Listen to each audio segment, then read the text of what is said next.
TV kanubagaw Mali kɔnɔ ani Mali kɔ kan an ka foli b'aw ye ka kɛɲɛ n'a ka waati foli kan ye aw ni ce aw ka danaya la ni su tɛ ko mɔgɔ ni dɔnko cɛ deliko bila ka gɛlɛn dɔnko de ɲɛguwan ye an wulila an deliko la ka aw baro ni ka tila ka aw kalan k'a to fo aw siginɔ la a y'a fɔ ko yele bi wulada in na an ka yele mina baro kɛ jamana ɲɛmɔgɔ kan barisa ni ko sa kunkolo ko don ni kunkolo bɔra la a tɔ ye jurukisɛ ye walasa ka se ka a situation analyser ka kun na ɲɛ dan tɛgɛ an ka wele sera journaliste belebele ma sigida in kɔnɔna na yan nɔ n'o ye madame Sangare i ni wula Marula an bɛ a fɔ awzubila min satara bismillahirrahmanirrahim Allahumma salli ala sayyidina Muhammadin wa ala ali Muhammadin wa sallim an b'a fɔ assalamu alaikum wa rahmatullahi wa barakatuh. Ayiwa i bisimila Hɔrɔn TV plateau sanfɛ nin yɛrɛ ye i nako filanan ye an ka bi wulada n'a baro bɛna kɛ jamana ɲɛmɔgɔ kan barisa ni ko jamana ɲɛmɔgɔ ko don n'o o ye jamanakuntigi ye bibi na jamanakuntigi min bɛ an ka jamana kunna n'o ye Mali ye o ye Bandaw ye Bandaw sigira sisan nɔ a bɛ waati dama bɔ n'ale ye président de la transition ye mais an b'an yɛrɛ ɲininka min na kun fɔlɔ la mun de la an ka Mali in kɔnɔ yan nɔ waati bɛɛ n'an ye yɛlɛmali kɛ an bɛ danaya da maa minnu kan o bɛ tila ka segin ka tɛmɛ kɔrɔlen min bɔra yen o ye min ɲɔgɔnna kɛ o bɛ segin o kan misaliya la IBK kun bɛ yen nɔ mɔgɔw wulila a nɔfɛ ka min fɔlɔ kɛ a la ko a bɛ ka Mali kɛ ma famille d'abord ye a bɛ ka a somɔgɔw de ani a masurunyana de bila fanga la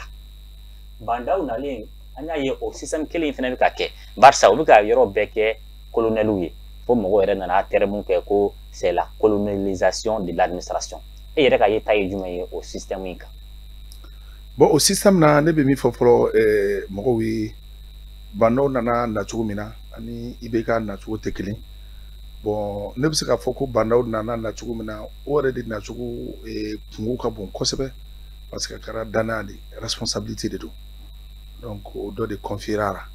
sinon o vote ma kɛ o kalafili ma kɛ k'a sigi danaya dara a kan n'o ye sɔrɔsi denmisɛnninw fɛ n'o ye Asimi Goyita ni a tɔɲɔgɔnw ye o danaya da Bandaw kan mais a sigira sigi cogo min na a t'i n'a fɔ ko collège de ye a sigi mais o y'a proposé de collège après axe jamanadenw fana ma fɛn fɔ parce que comme adage dɔ b'a fɔ qui ne dit mot consent ko n'i ma fɛn fɔ jara n'a ye jamanadenw jara n'a ale nana na cogo min na o ye bonyaba de donc o tana dara kan n'i y'a fɔ cogo min na nali ni san cɛ Sidi fo a ka diya bɛɛ lajɛlen n'a ma ɲɛ i kɛra ɲɛmɔgɔ ye ɲɛmɔgɔya de dar'i kan an tɛ mɔgɔ si kuma foyi lamɛn bilen dɛ parce que mɔgɔ bɛna kuma caya non il n'a pas les mains libres i b'a sɔrɔ Asimi de b'a kɔ kɔrɔ i b'a sɔrɔ sɔ de bɛ non an tɛ o si lamɛn an bɛ min lamɛn madama ni ale kɔni kɛra ɲɛmɔgɔ ye a kɛra ɲɛmɔgɔ ye fédération dɔ de dira a ma o fédération ninnu a y'i kale il a juré devant Dieu et devant le peuple k'a fɔ layidu kan mun dira ma a b'a layidu kan dafa danaya dɔ de dara kan parce que a démission n'i y'a ye a kɛra ye ko dɔw de kɛra kunun ni o tigɛnkan kɛra mɔgɔw kan ko n'a kɛra k'a bɛ se k'a dafa n'o ye a démissionnaire min kɛra Musa Tarawele ka wagati la i y'a faamuya donc o de danaya tora mɔgɔw ye o danaya d'a kan a y'i kale k'a fɔ ko a bɛ jamana sariya sunba ani charte de la transition a b'o bɔ a bɛ olu respecter kaledi kɛra donc maintenant a y'i kale ko corruption zoro bɛɛ y'a mɛn donc maintenant jamana kɔnɔ défi dɔw de bɛ yen olu défiw kan ka relever mais ale nana bon i y'a fɔ cogo min na colonialisation dɔrɔn tɛ o ka dɔgɔ a la o n baara dɔw de dira a ma transition ye kalo 10 sigi mais mission dɔw de dira a ma o mission ninnu an bɛ ale de dɔn parce que constitution n'a ma ɲɛ a sigira jamana ɲɛmaa la donc prérogative fɛn fɛn bɛ président de la république o prérogative bɛɛ dira président de la transition ma donc prérogative bɛɛ dira a ma maintenant a kan ka bila condition fɛn fɛn la moyen fɛn fɛn bɛ di président de la o bɛɛ dira a ma privilège bɛɛ dira a ma pour que baara kɛ ka ɲɛ donc prérogative attribution min dira président o bɛɛ dira a ma Mali constitution ko c'est le président de la république qui nomme par ko président de la république de bɛ mɔgɔbaw nommer donc c'est le président de la république qui nomme les postes les responsabilités, et les services centraux, les responsables des services centraux présidents de Boulou Ben nommé. Bon, n'a pas là. N'a un colonel ou takala, une nomination Mali au conseil de ministre là. Parce que le décret met à conseil de le décret pris en conseil de ministre pour nommer les préfets, les gouverneurs, le décret obéissé par le président de la transition. On appelle ça décret présidentiel. Donc, il faut président de nommer. Donc, nomination fait bekake. Nous avons colonel ou kolou ke préfet, ka colonel ou kolou ke directeur de Gabriel Touroui, ka colonel ou koubla poste là. Conseil des ministres teke ni colonel man nommé kata niveau mina. Donc, on va faire le premier responsable income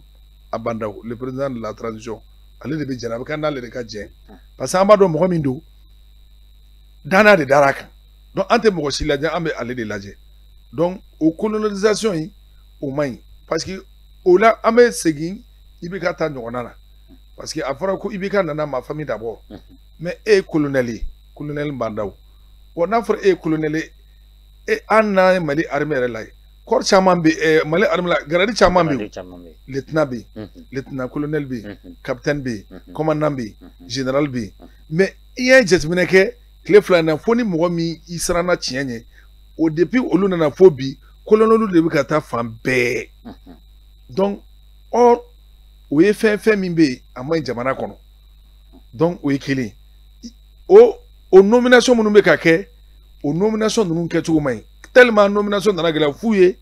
fait mimbe décret mimbe talike préfet nommé là ou yo au changer au décret que mon faut au décret ko de ko pour que quelqu'un préfet il faut être exclusivement administrateur civil mais nana yele ma ka do là ko tu peux être administrateur civil ou bien tu peux être personne militaire et civile donc militaire donala au donala mouna en vue de la colonisation de nos cercles donc la ligne de B pour que le cercle nous ka préfet que colonel lui Mouna ko garbe et kalabi. Bon, alni kalabi ça. Et maintenant le préfet c'est le représentant du président de la République et du gouvernement dans le cercle. Donc namayodo. Donc maintenant au cercle qu'on a là, commandant des zones béou. Donc au militaire bela de lima lega marago, on be baraka nous fait. Donc maintenant meni on en a que kafoko no kambe mangan de la guerre la ko fa ke kolon non. Au changera au kama sidi pour que le besoin place sur. Donc tiens na o fait min do sidi ni amay ni ma fo amay israna. Ametanye fe alisa ni yinigaloye ni ya takalaje fena yoro flana fena min be no min kelme problème ye jamana in kono no e mano kuma do fo ko mala so men we makemi mais abina fo na ke banda utanyere basa nya ye ibika ka wati mina M5 ka ko gelale no wati mina jamana yugubale no wati mina ibika e gouvernement ci le ay bu wéré kondi oron bela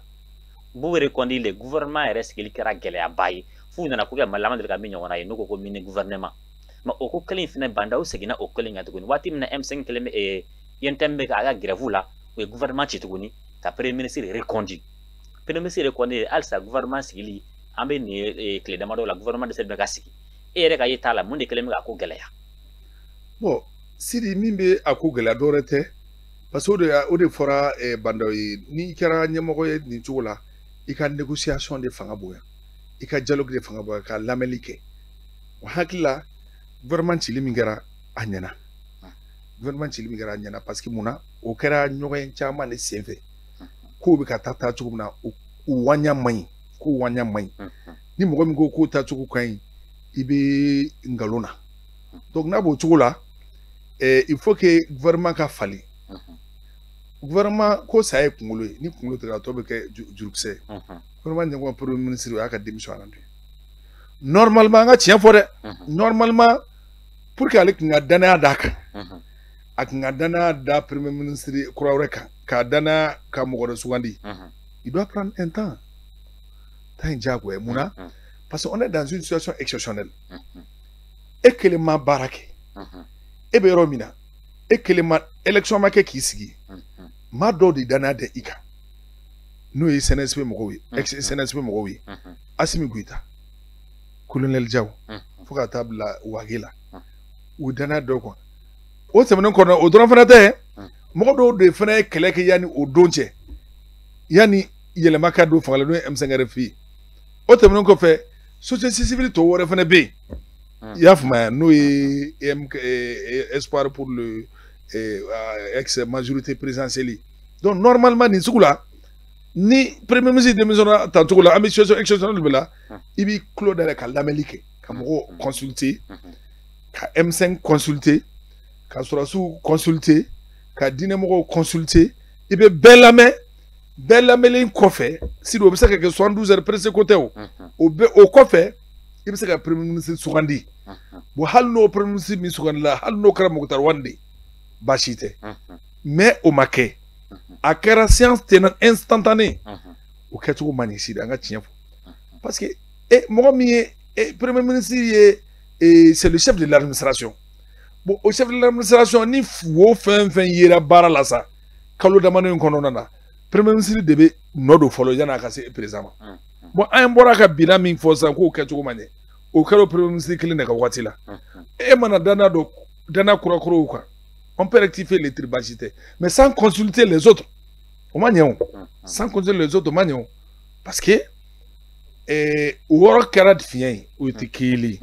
filanan fana bon gouvernement yɛrɛ constitution na pour temps min taara o ye consultation de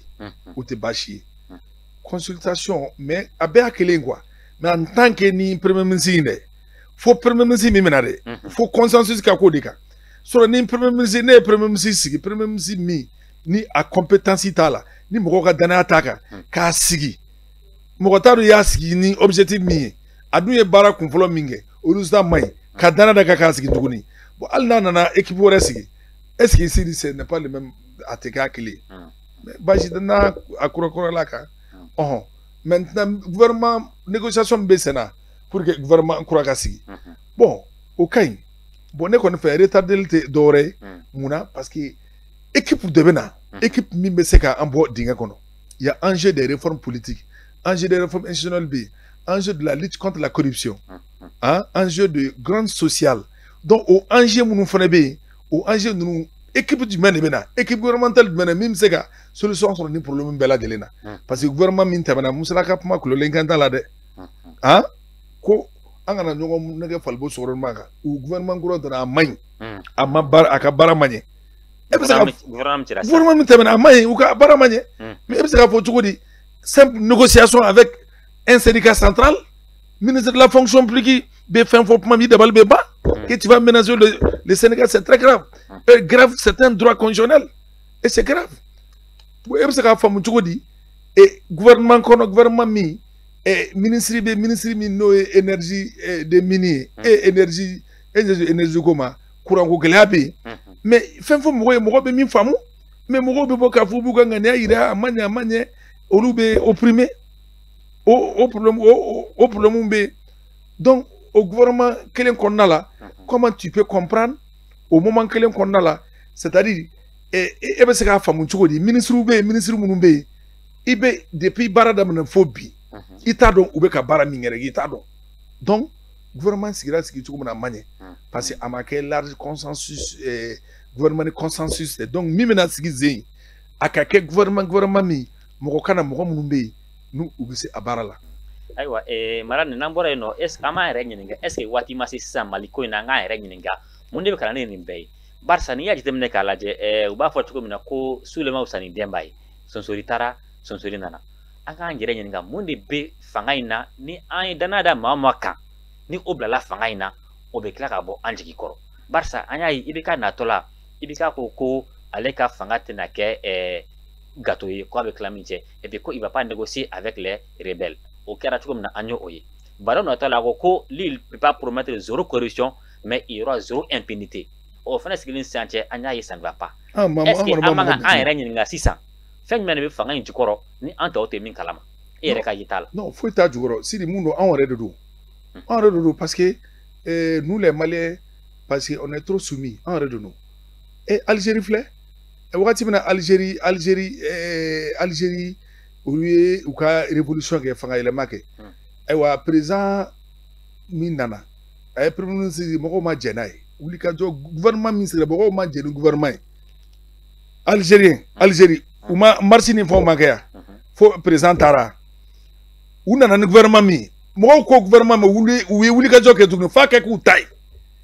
wulikajɔ kɛra une fois f'a kɛ kɛ jamanadenw ta ye donc o kuma kɔrɔ ne tɛ jigin sanfɛmɔgɔw dɔrɔn na o an minnu bɛ duguma anw de don bolo tɛ jigin o bolo jiginna teliyala o donc munna kɛlɛ de kɛra k'a fɔ fanga kɔrɔ min tɛmɛna a man ɲi o taara bon n'o taara ni kura nana o kura n'o man ɲi depuis a kuma depuis a daminɛ Sidi Sobasman de don ni gɛlɛya bɛ wulikajɔ de bɛ kɛ démocratiquement kɛra k'a fɔ a ma jɛnna a ka kɛ tancogo la o de la ne m'a fɔ e ye n ko choix kɛcogo ma ɲɛ ne m'a fɔ e ye yan premier ministre sugandcogo la a ma ɲɛ gouvernement mɔgɔw sugandcogo la a ma ɲɛ CNT sigira cogo la a ma ɲɛ bon n'a fɔra CNT ka sigi o sigi cogo min o CNT dun bɛ o dun de bɛ na ni loi ni fɛnw ta u ye kɔrɔsu wa kɔrɔsu de u m'o fana sigi sisan mais comment tu peux comprendre or normalement nin fɛn ninnu kan ka kɛ mɔgɔ bɛɛ lajɛlen b'a dɔn yɛlɛma tɛ kɛ fiyewu jamana kɔnɔ en tant que si ce n'est pas les universitaires e bɛ se ka kɔrɔsu lajɛ cogo di kulu min sigira pour que réflexion ka kɛ réforme ni fɛnw kan ko universitaire t'a la o bɛ se ka faamu cogo di il y a des professeurs de droit des professeurs agrégés de droit des professeurs agrégés en sociologie des professeurs agrégés en sciences de l'éducation des professeurs agrégés dans tous les domaines en économie mais ni nin sugu nana ni occasion de a k'u gɛrɛ u ka baara kɛ mais u y'a kɛ jumɛn ye u y'a kɛ ka tila quoi partage de gâteau bɛɛ ka dɔɔni sɔrɔ jamana ko tɛ kɛ ten. oui madame justement o yɔrɔnin la de an ye dɔ de gɛn k'o y'a kɛ partage de gâteau ye mun de la min nana bila o nɔ la o fana bɛ tila k'o kelennin kɛ o de la dɔw b'a fɔ ko y a une main invisible min bɛ fanga kɔfɛ min bɛ loi dicter la an ka président ninnu kun e ma sɔn o kuma in ma wa. Ou bien non, mais invisible, on doit rester sur qui vive. Qui vive, c'est quoi? On doit avoir des leaders, mais en leader ou sur c'est-à-dire, comment on a d'amoko kelema? Parce que ni jamana golo mogo be ko d'amoko kelema karsamolu, il d'abali beba. Mogo mana uli, hey, diko mauli, hey, sogal mauli, karsam no teo. Nous sommes des jeunes, dem sonu ndodo. Donc il faut que dem sonu de kanga wuli ka joka wuli ka feren d'abali tige, ni mi manjo ko ulu kujo. Ne mi fait départ daminɛ wulikajɔ kɛra wulikajɔ kɛra ko kɛra ko n'a kɛcogo ma wulikajɔ de tun bɛ kɛ ka sɔrɔ an ma jɛn a ka kan ta ye sidi ni wulikajɔ kun tugura yɛlɛma kun tɛ don ko la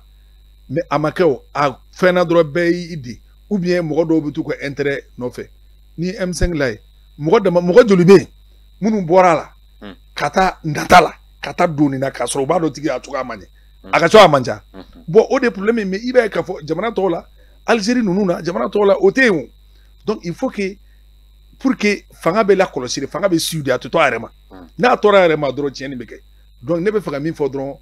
Sidi n'i ye mɔgɔ mɔgɔ bila sanfɛla la n'i m'a suit n'i ma pression k'a kan i se t'a la o donc il faut que u ka suivre de très près k'u suit cogo di ni min kɛra n'a ma ɲɛ o bɛ fɔ ni min kɛra n'a ma ɲɛ o bɛ fɔ o de y'a to Mamudu Diko a ye intervention dɔ kɛ Espoir Jigiyakura olu ka kɛnɛ kan k'a yira k'a fɔ ko président de la République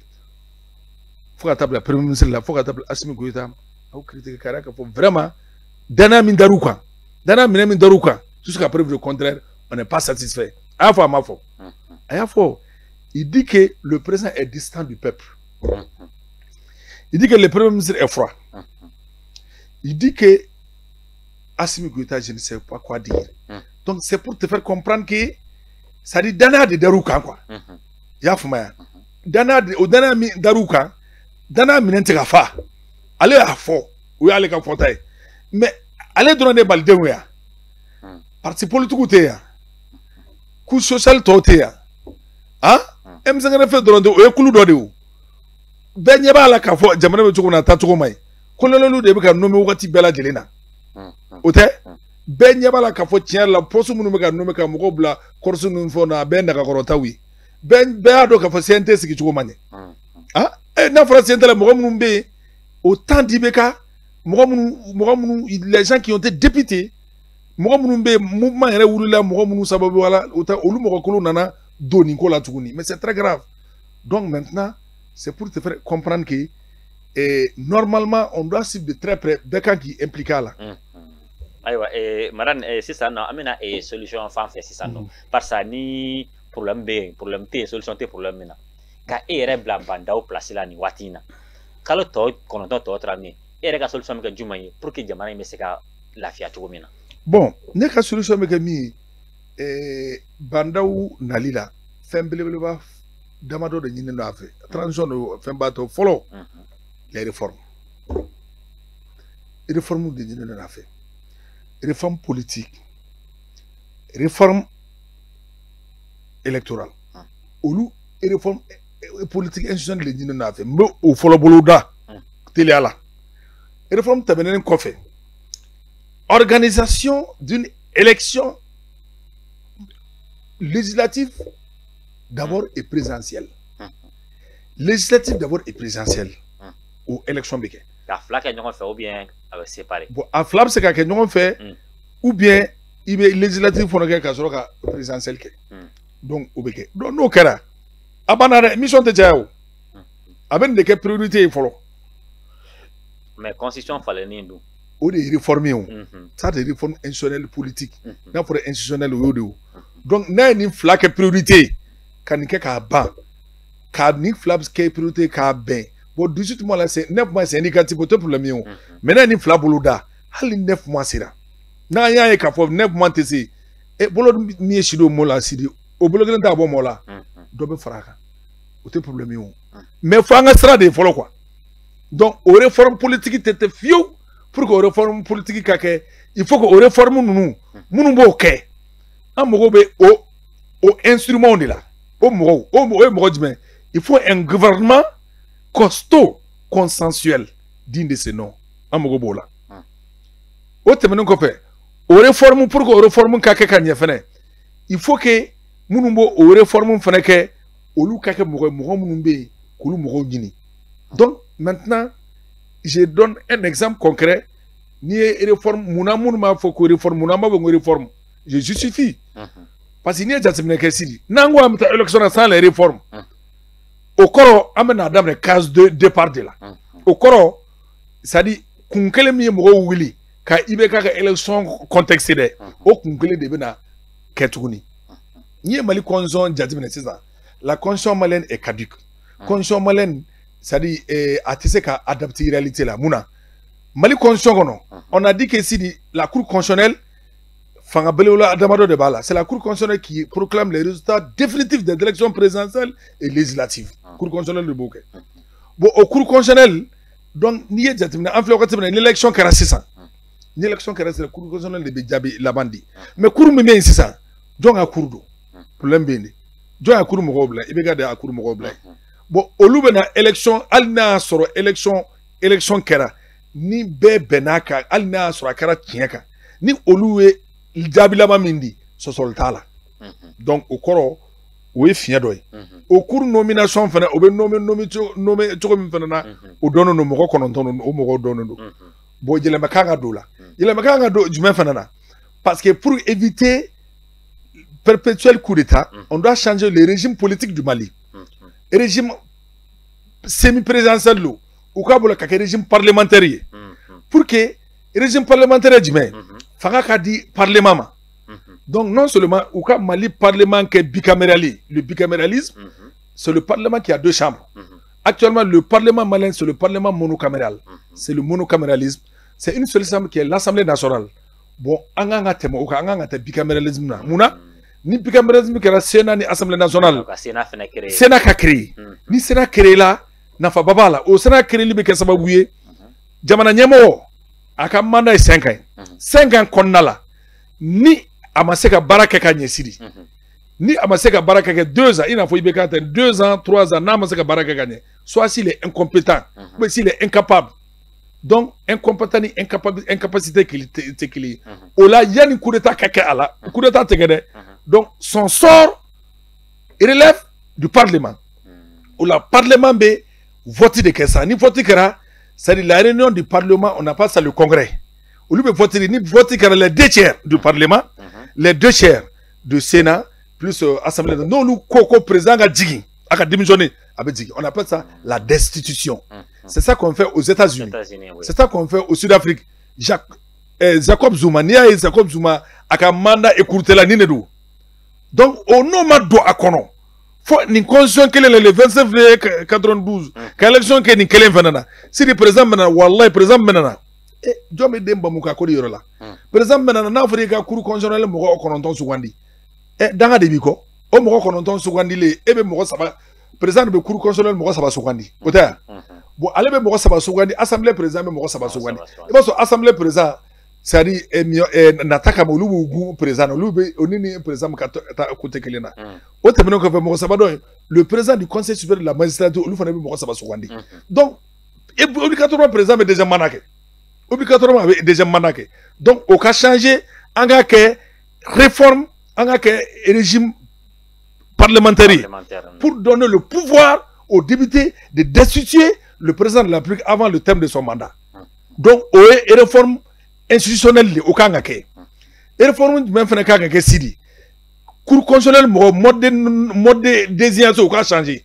akana ke nomination da ka élection les pays anglo-saxons c'est ça aux États-Unis c'est comme ça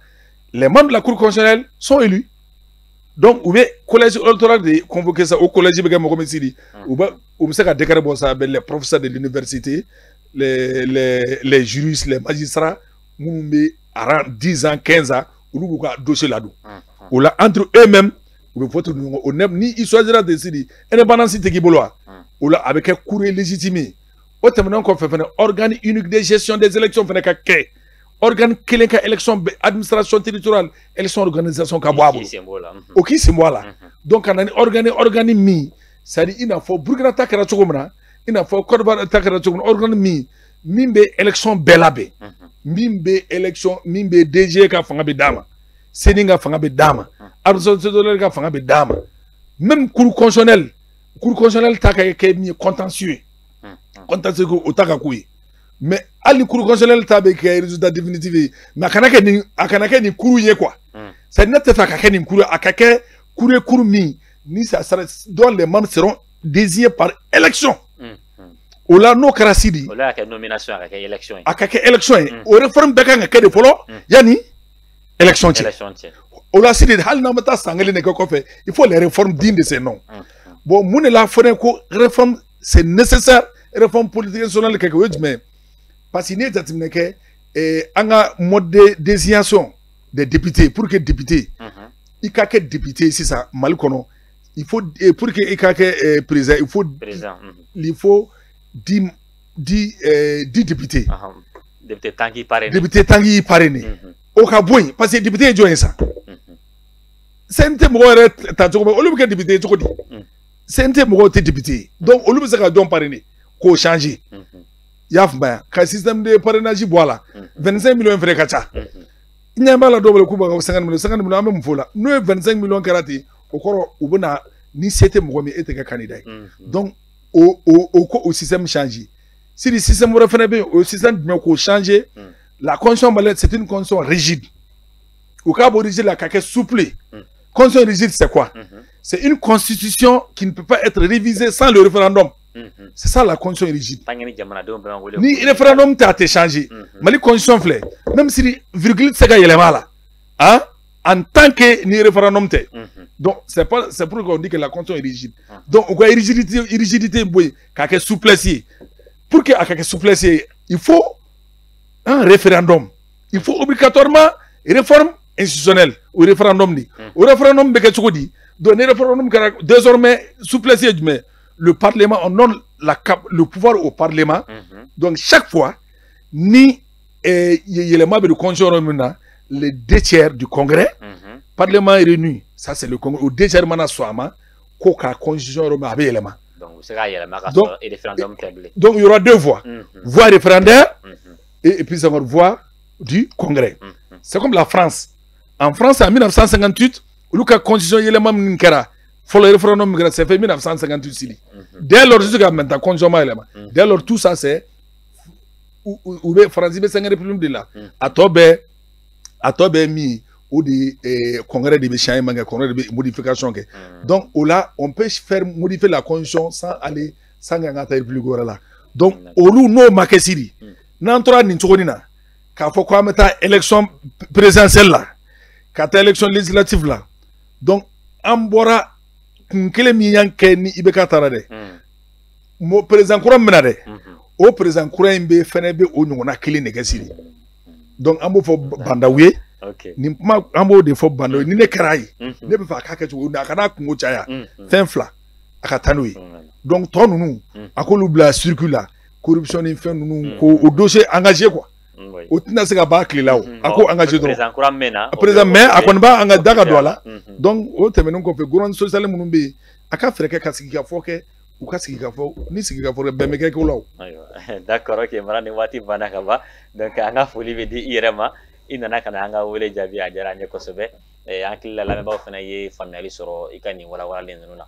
an bɛ dugawu kɛ donc ka kuma di ma i ka dugawu kɛ. bon an bɛ Sidi an bɛ kuma min fɔ k'a fɔ an ka laɲini min komi ala kɛra fɔ sɔlɔ k'i balima silamɛ i b'a dɛmɛ n'a bɛ ɲɛli la k'i b'a dɛmɛ sira bɛɛ fɛ n'a bɛ ɲɛli la u y'a jira k'ale cɛnni i b'a dɛmɛ ka bɔ cɛnni na donc an ka nin conseil min dira an b'a f'u ye de nin kun tɛ dɔwɛrɛ pour que a ka ɲɛ